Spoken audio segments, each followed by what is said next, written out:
Abra sua Bíblia, por favor. Livro de Jó. Para quem não sabe, a gente vai começar a estudar na EBD. Não sei se o pessoal já começou hoje. Começou hoje, pessoal de sexta, né? Sobre o livro de Jó. Um livro que é top demais. E eu quero encorajar você que não faz parte de nenhuma classe de EBD ainda, fazer parte.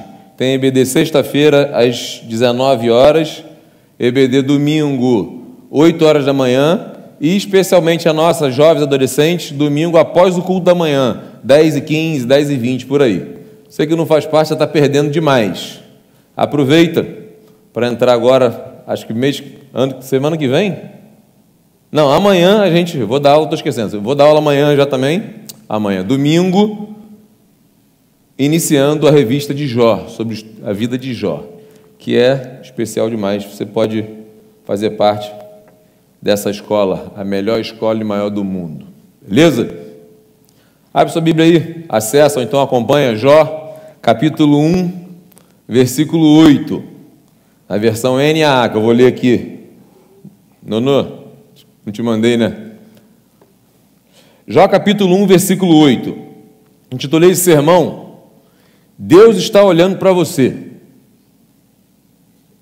Você acredita que Deus está olhando para você hoje? Agora? Eu, assim, bonito do jeito que eu estou, você bonito, lindo do jeito que você está, Deus está olhando para você. Você acredita que Deus vê você? Você acredita que Deus está o tempo todo olhando para você? Ih, pastor, acho que Deus tem mais o que fazer que ficar olhando para mim. A gente vai ver, a exemplo de Jó aqui, que Deus está olhando para a gente. Mas vamos lá. Jó capítulo 1, versículo 8. Deixa eu só te contextualizar antes de ler o texto aqui, o versículo 8. O texto de Jó começa aqui contando sobre a vida de Jó. Falando que Jó tinha 10 filhos, 7 filhos, 3 filhas, que Jó era um homem muito abençoado, muito gado, o homem mais rico do Oriente. Jó era alguém assim, que todo mundo olhava e respeitava, até almejava ser igual a Jó. Jó era um homem que, vamos dizer assim, muito atraente por sua vida, por sua família, por tudo que ele tinha construído, conquistado. Acontece algumas coisas na vida de Jó, você deve saber, eu não vou perguntar por causa do tempo, mas Jó, ele é falado, Deus fala sobre ele. Se você ler o início do capítulo até o versículo 8, você vai ver que os filhos de Deus, os anjos de Deus, se apresentam ao Senhor, e quem é que vem junto com os filhos de Deus? O diabo, Satanás. Cuidado, que Satanás anda no meio dos filhos de Deus também. Satanás entra na igreja, gente? Cuidado. Serve de alerta para a gente. Mas eu não vou falar sobre isso hoje. O que eu quero falar, eu quero destacar e tirar algumas lições, é exatamente sobre a vida de Jó, sobre o que Deus fala sobre Jó. Olha o versículo 8 aí, vamos lá. E o Senhor disse a Satanás, depois que os filhos chegam e se apresentam, aí Deus fala assim, ué, capetão, o que está fazendo aqui, filho? O que está fazendo aqui? Estou por aí, estou dando um rolé, rodeando a terra aí, andando, dando rolé, estou observando a galera, estou procurando alguém para destruir. Aí Deus falou para ele assim, você viu meu servo Jó? Observaste meu servo Jó? Você reparou no meu servo Jó? Não há ninguém como ele na terra. Ele é um homem íntegro e reto, que teme a Deus e se desvia do mal. A primeira lição que eu quero tirar do texto aqui é exatamente, tem a ver com o título da mensagem. Deus está nos observando. Deus está observando você. Deus está vendo você. Repara no texto que tanto Deus como o diabo observa a gente. O que tu vai fazer aqui, diabo? Estava dando rolé, estava observando aí, vendo, andando por aí. Aí Deus fala para ele assim: então tu viu meu servo Jó, não viu? Observaste meu servo Jó? Deus está sempre vendo nossos passos. Deus vê todos os lugares que nós andamos. Deus vê tudo o que nós fazemos. Deus está sempre atento à vida dos seus filhos. E eu pergunto para você desde já: o que Deus vê hoje ao olhar para você?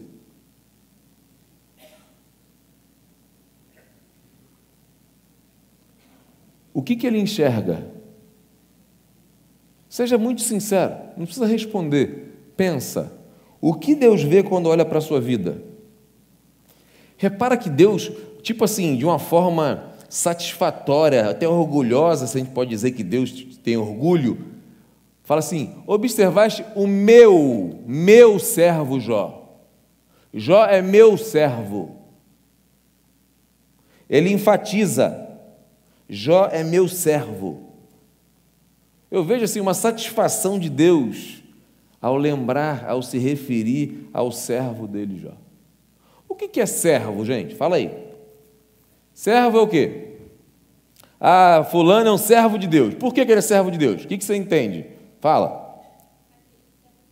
Serve ao Senhor. Servo é aquele que serve. Mas o quê? Um escravo. Literalmente, a palavra servo na Bíblia é escravo. O escravo, ele faz o quê? O que o Senhor mandar. Ou seja, ele obedece. Ele zela, ele honra. Quando a gente pensa em servo de Deus, é alguém que glorifica a Deus. Quando Deus olha para você, Ele vê um servo, uma serva, ou alguém que frequenta a igreja. Estou de bobeira na sexta, vou lá no Encontro Recarga, tem a galera maneira lá, vou para lá. Domingo não tem nada para fazer, vou para a igreja também. Está calor, vou ficar lá no ar-condicionado. Deus vê você um servo, uma serva ou um religioso? Alguém que finge ser servo, finge ser discípulo. O servo segue os passos de Jesus. Quem é servo de Deus segue os passos de Jesus, é um discípulo de Jesus. Você lembra quando Jesus fala assim, ó, eu não vim para ser servido, eu vim para servir. Jesus é o nosso maior exemplo de servo. Mas o destaque aqui, que Deus falando sobre Jó, o meu servo Jó. Deus pode dizer isso de você? Você serve a Deus? Eu desejo que esse seja um dos suas maiores ambições. Ser um servo, uma serva fiel, uma serva, um servo exemplar desse Deus que é digno do nosso serviço. Amém? Segunda lição, Deus exalta seus servos. Olha aí, observaste meu servo Jó? Aí Deus fala o quê? Não existe, não há ninguém na terra semelhante a ele. Olha lá, não há ninguém como ele na terra. Jó, meu servo, ele é único. Único. Deus honrando seu servo Jó.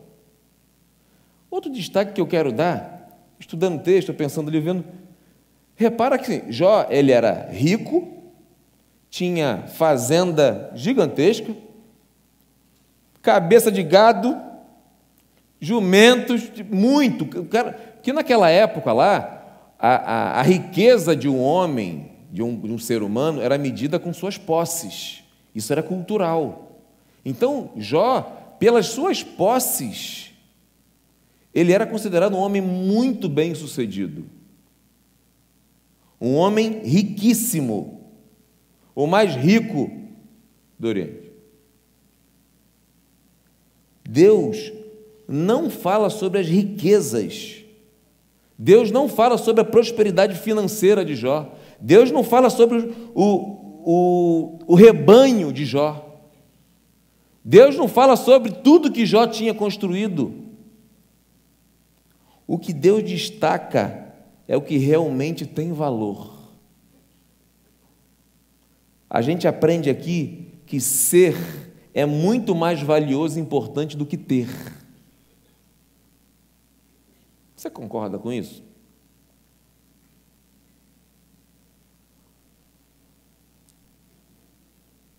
Você concorda que o que nós somos é mais importante do que aquilo que nós temos?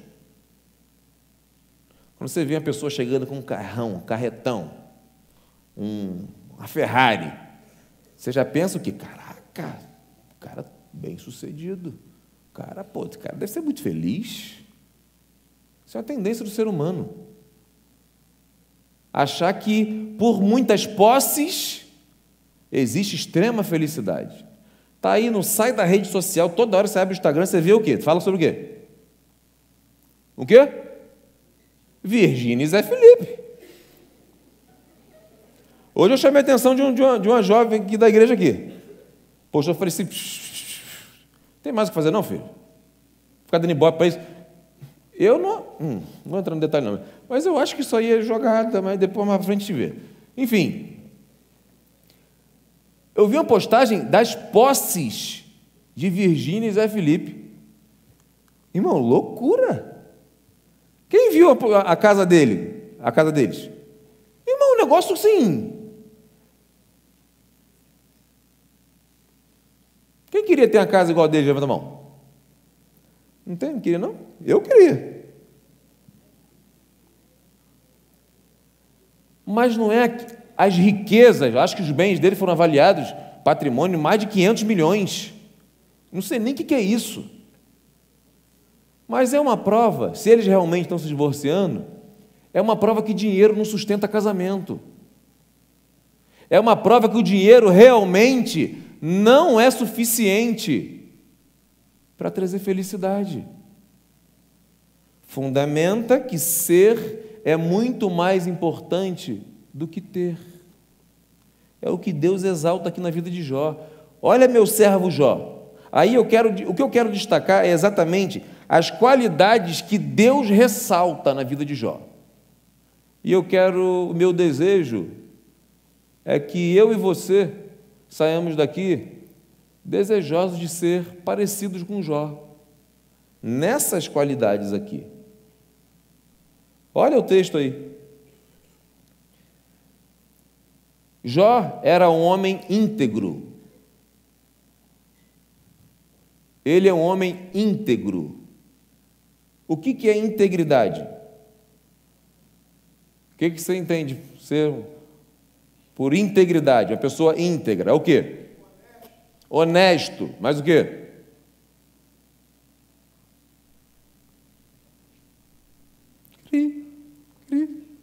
Integridade. Pensa, solta, vai. Uma pessoa íntegra. Você é uma pessoa íntegra. Por que você se considera uma pessoa íntegra?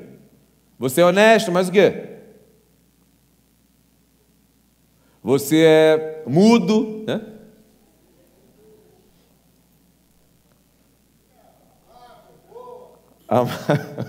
Uma pessoa íntegra. Aqui, presta atenção, que eu quero destacar desde já. Deus não fala que Jó era perfeito, porque Jó não era perfeito. Eu sei, você sabe disso. Não era perfeito, mas era uma pessoa irrepreensível. Era uma pessoa que não tinha vida dupla. Era uma pessoa íntegra. Não era uma pessoa que fazia de conta que era uma coisa que não era. Não era uma pessoa que na igreja, na reunião de família, no culto doméstico, ele era uma coisa e na rua outra, com os funcionários, com os servos. Não, era uma pessoa íntegra. Não importava onde ele estivesse, ele era quem ele era. Ser íntegro é ser o mesmo em público e no secreto.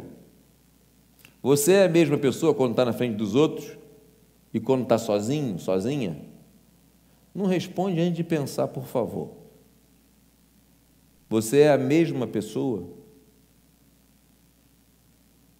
Você se comporta exatamente igual quando tem um público ou quando você está sozinho no secreto? Integridade é você ser essa pessoa em público e no secreto. Isso tem a ver com integridade. Uma pessoa íntegra, ela não negocia princípios. Lá em Provérbios 27 diz assim, o justo anda na sua integridade, felizes lhes são os filhos depois dele. Eu acabei de fazer a cerimônia mais rápida que eu fiz na minha vida de casamento. E eu falei para uma adolescente aqui da igreja, com seus pais se casando, se acertando diante do Senhor, eu falei, sejam exemplos para sua filha. Tenha uma vida digna para que a sua filha olhe para vocês e deseje ter um casamento igual ao de vocês, ser uma pessoa igual a vocês, íntegras.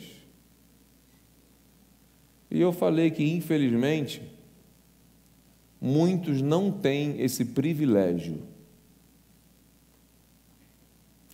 Não foi eu que pedi, não, mas eu estou gostando de ver vocês. Não estava vendo ninguém atrás. Muitos não têm esse privilégio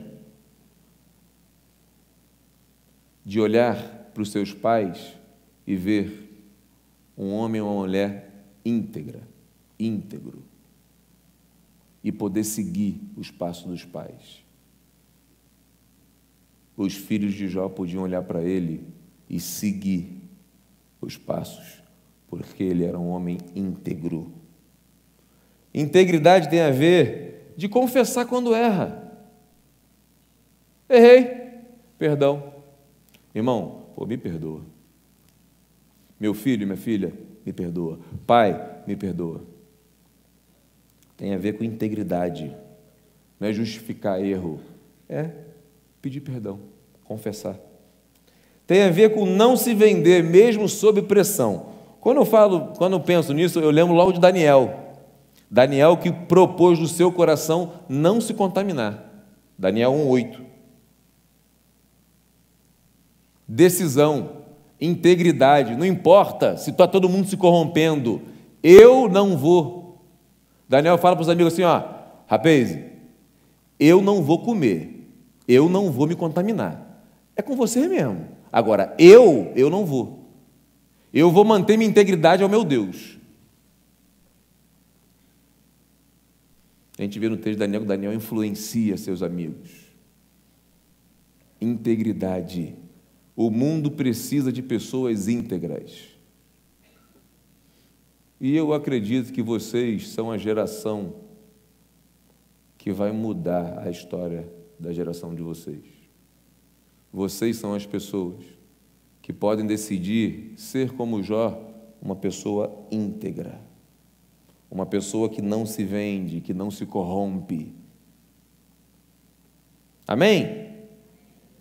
Mais ou menos, amém. Beleza. Lewis, ele definiu integridade assim, integridade é fazer a coisa certa, mesmo quando ninguém está olhando. Às vezes a gente gosta de fazer as coisas para impressionar, para as pessoas olharem assim, top demais, que atitude, poxa, que ser humano, que atitude legal, caramba, quando tem público.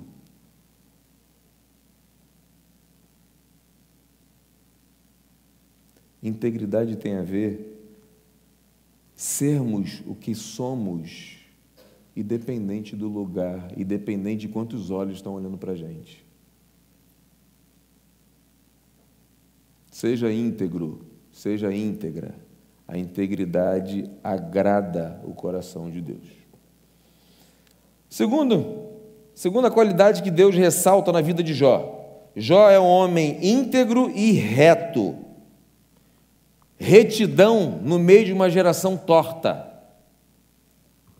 Parece com o que a gente vive hoje. Quanta gente vivendo de maneira torta. E o nosso desafio como cristão, o nosso desejo é ter uma vida reta, retidão, uma vida que não sai do caminho, uma vida que não desvia do caminho reto, que é o caminho do Senhor. Isso é um homem reto, justo, honesto, respeitoso. Você deseja isso para a sua vida?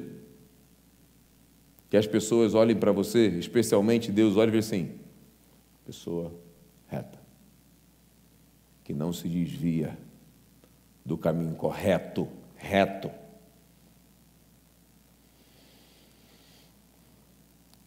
A palavra reto, no hebraico, no original, diz yashar, que significa direto, reto, justo, uma pessoa que vive de forma correta e verdadeira. Uma pessoa que é reta não é aquela pessoa que não faz o mal, mas ela faz o bem. Porque eu já ensinei isso aqui algumas vezes, você deixar de fazer o mal não é o mesmo que você fazer o bem. Acompanhou? Entendeu? Deixar de fazer o mal não é a mesma coisa do que fazer o bem. Eu posso muito bem não fazer mal para ninguém, mas eu posso não fazer o bem também.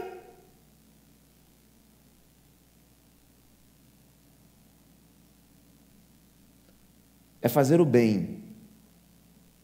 É ser uma pessoa que vive alinhada com a palavra de Deus.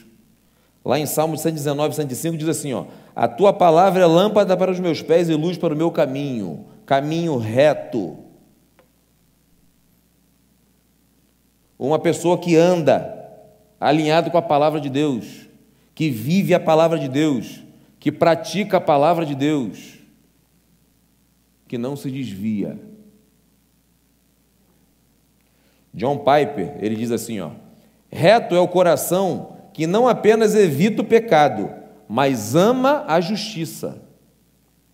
Não basta só evitar o pecado, é amar a justiça, ser justo, reto. Charles Spurgeon, ele diz assim, o caminho reto pode ser difícil, mas é o único que leva à glória. É o caminho que agrada a Deus. É o caminho que Deus espera que eu e você siga firmemente rumo à glória de Deus. Billy Graham, ele diz, reto é quem anda com Deus, mesmo quando o mundo anda na direção oposta. Você percebe claramente que a gente, como cristão, a gente está literalmente, verdadeiramente andando na contramão do mundo. Andando, tendo que desviar de pessoas para você continuar na tua direção.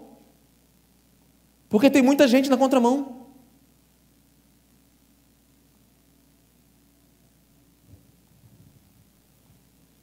Andar na contramão do mundo. Ser uma pessoa reta é andar na contramão do mundo. Quando todo mundo é desonesto, eu sou honesto. Quando todo mundo fala mentira, eu vou falar a verdade. Quando todo mundo se corrompe, eu não vou me corromper. Porque todo mundo transa, mas eu não transo, porque eu entendo que o sexo é para o casamento.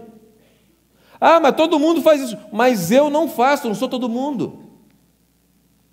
Eu estou andando na contramão. Mas todo mundo experimenta isso, mas eu não vou experimentar. Pastor, mas já é normal. Uma das estratégias do diabo, do demônio, é normalizar o pecado. Não tem nada a ver, não. Eu já falei, né, que no inferno eu não quero vê-lo, eu não vou ver. Mas deve ter essa frase lá, na entrada do inferno. Não tem nada a ver. Nada a ver. Nada a ver, não, pô.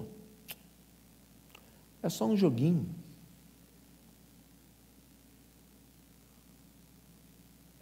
tigrinho. Betezinha, não tem nada a ver. Só uma distraçãozinha, não tem nada a ver. Tem um monte de gente viciada nisso. Eu atendi semana passada, não tem nada no sermão, mas eu vou falar. Eu atendi semana passada uma jovem aqui, que o marido dela, de 33 anos, algum tempo atrás, se jogou de uma passarela, enfrentando o vício de jogo, dessas betes da vida aí. Enfrentando esse vício. Ficou um tempo sem jogar, estava bem. Teve uma recaída. Ele não suportou e decidiu tirar a vida dele. O cara com concursado, casa própria, carro, bem-sucedido, o diabo ceifou a vida dele. Mas não tem nada a ver. Não tem nada a ver. É muito mais sério do que a gente imagina. Cuidado, busque no Senhor, na palavra de Deus, ter uma vida reta, ter uma vida santa. É o melhor caminho a se seguir. Ou melhor, é o único caminho para se seguir. Amém? Mais uma qualidade que Deus destaca, ressalta de Jó: um homem temente a Deus. Ser temente a Deus é viver com reverência, um respeito profundo, alguém que respeita, alguém que obedece o Senhor, alguém que reconhece quem o Senhor é. Quem é Deus para você? Você tem consciência de quem Deus é? Santo, justo, soberano, todo-poderoso. Você reconhece? Porque se você reconhece, você entende, você teme a Deus. Entende bem que temer não é ter medo. Temer a Deus não é ter medo de Deus. É respeitar. É saber quem Deus é. É realmente saber separar quem é Deus, quem eu sou. Levar Deus a sério. Você conhece gente que brinca com Deus? Às vezes chega a notícia e fala assim: cara, não é possível que essa pessoa teve coragem de fazer um negócio desse, cara. Quantos líderes espirituais brincando com Deus? Brincando de ser pastor. Vão dar conta de tudo, filho.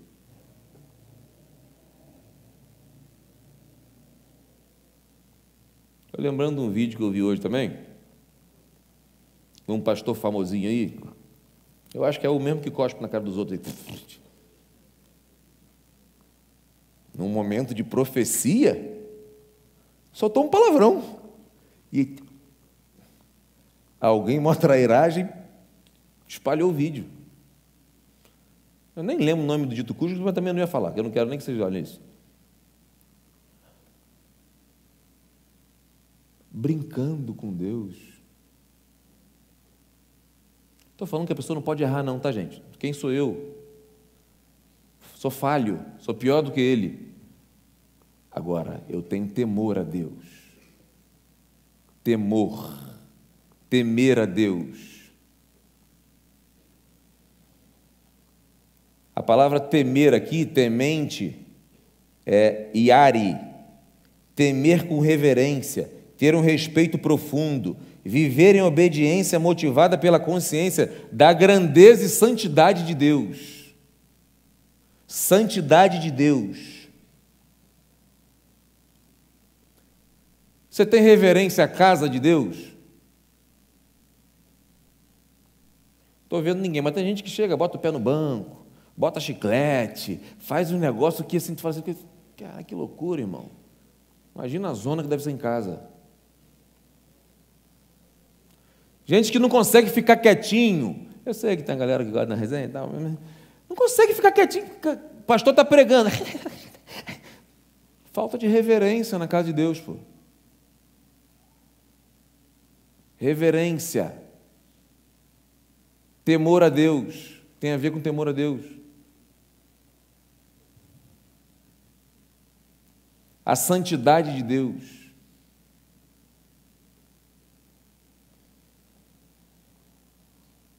Ser temente a Deus é andar em obediência, mesmo quando ninguém está vigiando. Ser temente a Deus é odiar o pecado e não brincar com ele, não brincar com tentação.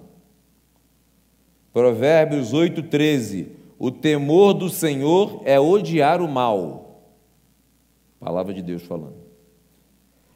Temer ao Senhor é priorizar Deus acima de tudo. Eclesiastes, Salomão dizendo assim, teme a Deus e guarda os seus mandamentos, porque isto é o dever de todo homem, temer a Deus. Temor ao Senhor. Tem a ver também de ter um coração quebrantado diante da santidade de Deus. A gente lembra de Isaías, ai de mim, miserável homem que sou, na presença do Deus Todo-Poderoso. Você tem consciência que quando você vem aqui na casa de Deus, você está entrando no santuário, na presença do Todo-Poderoso?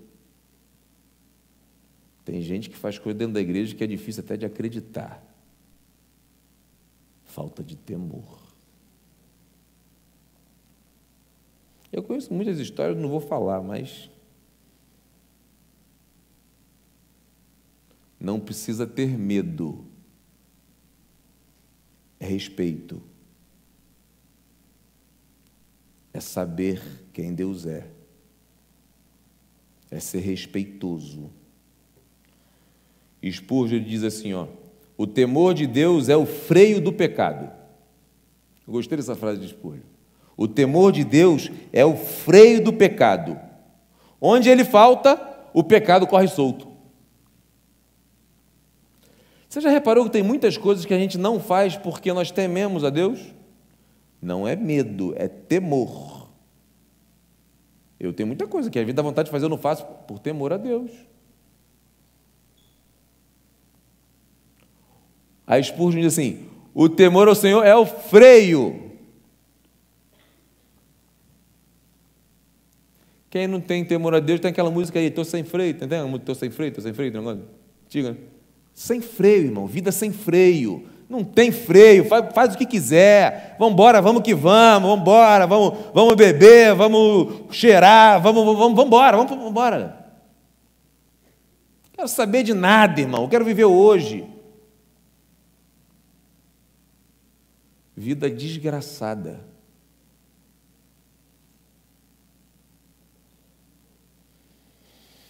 Tozer, ele diz assim, aquele que teme a Deus não precisa temer mais nada. Não precisa temer mais nada. Eu vivo uma vida de temor a Deus. Não preciso temer mais nada, nem ninguém.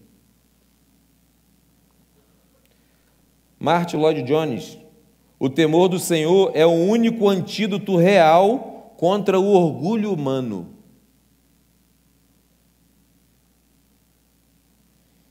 Eu gosto muito da frase de John Wesley, que ele diz assim, dai-me 100 homens que temam a Deus, que nada mais temam senão a Deus, que nada mais desejem senão a Ele, e ele disse o quê? Abalarei o mundo. Uma frase muito famosa de John Wesley. Dá-me 100 homens que temam a Deus. Que temam a Deus. Que busquem a Deus. Que temam o pecado. Que nós vamos abalar o mundo. Eu confesso para você que quando eu olho para vocês aqui, quando eu olho para o Ministério Recarga, isso me motiva demais. Me motiva demais de ver meninos e meninas que temem a Deus, que estão buscando a Deus, que estão investindo a sua juventude na presença de Deus. Que sexta-feira como essa estão aqui, buscando a Deus. Nós podemos ir longe demais, abalar esse mundo. O desejo de Deus. Eu vou pregar domingo à noite, eu vou usar o texto da conferência, como se fosse a continuação da conferência. Vou falar sobre geração de discípulos. A gente está no caminho para transformar a realidade de muitas vidas e famílias. E nós temos vivido isso aqui. Vidas e famílias sendo transformadas. Eu cheguei hoje na correria aqui, porque eu fui 10 para as 8 fazer um casamento de um casal, pai de um adolescente, que depois de quase 20 anos juntos, decidiram se acertar diante do Senhor. Falei, conta comigo. Vamos para essa correria louca, mas eu faço questão de estar com vocês. Alegria, cara. Eles entenderam que precisavam se acertar, buscar a bênção de Deus para o casamento deles, para a família deles. Isso é Deus. Deus tem transformado vidas e famílias. E o desejo de Deus é transformar a sua família. E você precisa crer nisso, orar por isso. Ore pela sua família. Busque a Deus. Creia no poder de Deus. Deus vai usar a sua vida para transformar a sua casa, a sua família. Você acredita nisso? De verdade? Nós podemos abalar esse mundo, como John Wesley disse, se a gente continuar, se juntar, buscar o Senhor. A gente vai. A exemplo de Jó, sendo temente a Deus, justo, reto, a gente vai influenciar muitas outras vidas que vão sair do império das trevas e vir para a maravilhosa luz de Jesus. Deus quer usar a sua vida para isso. Acredita nisso. Por último, última qualidade que Deus ressalta de Jó: o homem que se desvia do mal. Jó não brincava com o pecado, Jó se desviava do pecado. Jó não brincava com tentação, ele fugia das tentações. O homem que se desviava do mal, o homem que virava as costas para o pecado, um homem que evita tudo aquilo que desagrada a Deus. Ele tira da vida dele, ele toma decisões conscientes que ele precisava fazer diferente do que a maioria fazia. Por que Deus destaca exatamente Jó? Eu não sei se não tinha outros, só que Deus fala assim, Deus pinça lá assim, ó, Jó. Observaste meu servo Jó?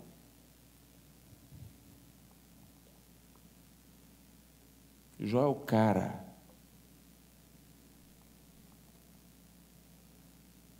Jó é a prova de que uma vida verdadeiramente feliz é uma vida de temor a Deus, é uma vida de obediência à palavra de Deus, é uma vida de alguém que se desvia do mal.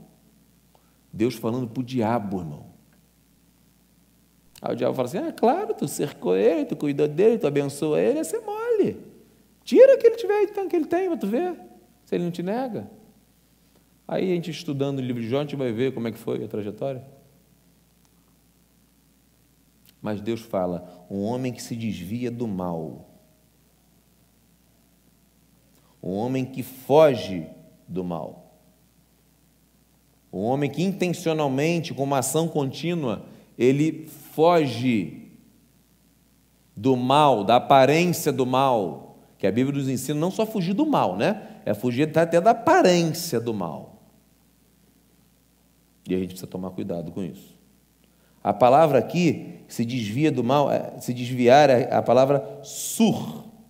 Significa afastar-se, evitar, rejeitar um caminho, dar meia volta. É evitar ocasiões que A ideia de você está vendo que você pode cair em tentação, você evita. Você sai. Vigilância. Eu acho que eu preguei sobre vigilância esses dias, não preguei? Eu sempre, quando falo de vigilância, eu lembro de Rodrigão, um paciente que eu tive lá em Itaguaí. Uma vez a gente caminhando, eu era educador físico lá na clínica, aí a gente caminhando com eles, todos dependentes químicos, se tratando e tal. Aí a gente na rua, eu ficava meio escaldado, que os caras tudo devendo na rua, irmão. Os caras vêm para passar e vai eu de ralo junto, né? E eu ficava já escaldado. Aí, daqui a pouco, o Rodrigão, um moleque de 2 metros, daqui a pouco ele trava ele. Professor, vamos passar por aqui não. Falei, Senhor, me leve em paz. Tomei. Não, falei, o que foi, Diego? Ele, não, vamos passar aqui não. Falei, o que foi? Fala, o que aconteceu? Ele, não, por favor, vamos para outra rua e tal. Falei, claro, filho, vamos embora para outra rua. Aí eu falei, o que foi, cara? Ele falou, não, estava tendo um churrasco naquela rua. Eu falei, o que tem, cara? Aí ele falou assim, pastor, a minha porta de entrada para maconha é o cheiro da brasa, fumaça de churrasco. Quando eu sinto cheiro de fumaça de churrasco, me dá fissura para usar maconha. Aí eu falei assim, Diego, parabéns, irmão. Isso prova que você não quer cair. Isso é uma prova viva da tua vigilância. Irmão, tu vai superar isso. E te bati um papo. Se desviar de uma possível queda. Tudo que o diabo quer é que você acredite, se boicote. Não tem nada a ver não, Vamos lá na festinha, só uma festinha, Aniversário da minha amiga, pastor. Tem nada a ver. Barzinho, não, vou tomar meu suquinho lá, nada a ver. Você sabe muito bem o ambiente que vai estar lá. Você sabe se vai ter algo ou pessoas que vão te tentar a cair em tentação. Você vai fazer o quê? Quem vai é porque quer o quê? Pecar. Jó nos ensina o quê? Se desvie do mal.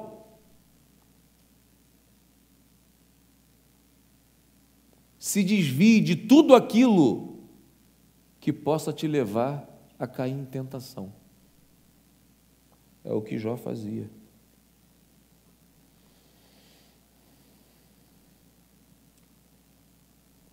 Jó não flertava com tentação, com pecado. Jó colocava em prática 1 Tessalonicenses 5:22, fugir da aparência do mal. Fugir do mal, da aparência do mal. Foge, lá em Salmos 1:1, não te associe com ímpios. Não sente na roda dos escarnecedores. Sai fora. Tem a galera, vacilação, irmão, sai fora.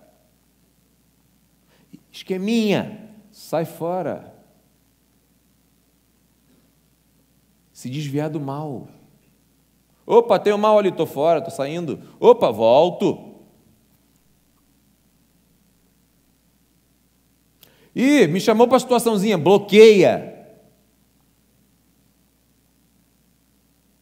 Para de seguir.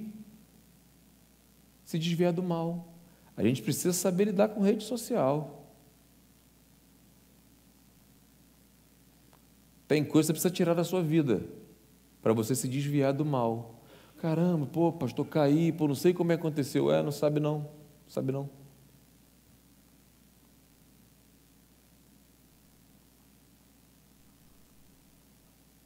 Se desviar do mal, evitar pessoas, ambientes, conversas que vão te incentivar a pecar. Porque se você não faz isso, vou te lembrar que você já sabe, você quer pecar. Se você está vivendo uma vida de pecado e você não toma providências, atitudes, você quer continuar pecando. Vamos orar, chora, levanta a mão, tá. se não tomar atitude de se desviar do mal, não quer. A luta contra o pecado é a evidência de que você pertence a Cristo. Um servo de Deus, uma serva de Deus, ela vive em constante luta contra o pecado. Não pensa que é só você que enfrenta isso não, filho. Todos nós enfrentamos. Seu pai, sua mãe, o pastor, todos nós enfrentamos luta contra o pecado. É por isso que a Bíblia, eu preguei esse dia, vigilância, vigiar, irmãos, tem que estar vigilante, ligado, tem que estar ligado. Senão cai.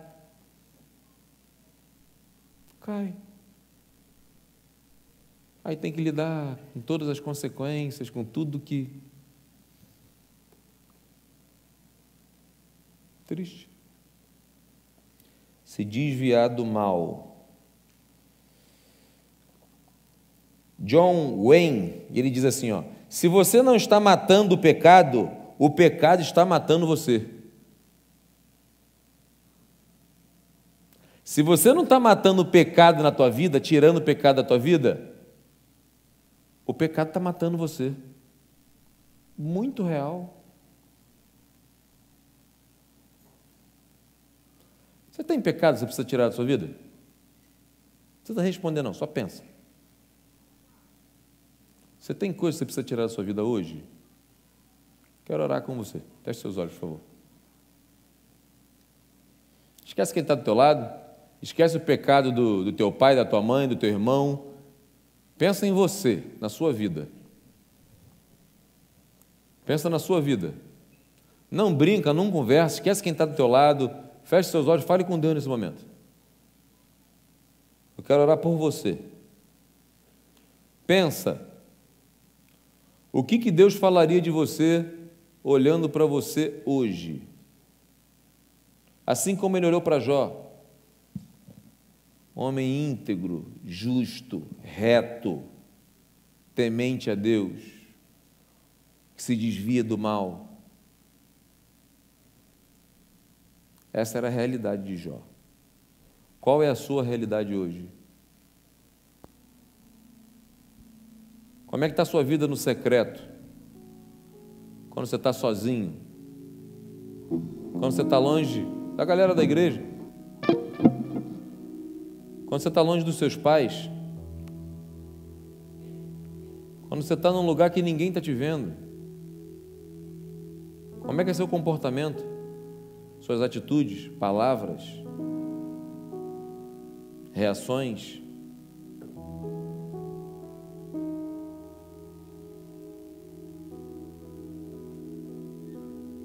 Deus pode olhar para você e dizer que você é um menino, uma menina, um homem, uma mulher reto, reta, que não se desvia. Responde para Deus. Você realmente teme a Deus? Você pode dizer com toda sinceridade: eu temo ao Senhor. Eu tenho uma vida de temor ao Senhor. A forma que você tem vivido demonstra temor ao Senhor? Você tem buscado santificação para a sua vida, se desviado do mal? Você tem dado lugar para o inimigo agir na sua vida? Você tem pecado? Você tem se afastado de Deus através do pecado? Você tem escolhido viver prazeres momentâneos em vez de viver um prazer verdadeiro, contínuo, perene na presença do Senhor? O desejo de Deus é que você viva isso, essa vida abundante. Não é uma vida sem pecado, mas é uma vida que se afasta do mal, que luta contra o pecado, que luta contra as tentações. E Deus te dá vitória sobre as tentações. Hoje é o dia de você acertar o que for necessário, o que é necessário, para assim como Jó, Deus olhar para mim, para você e aplaudir,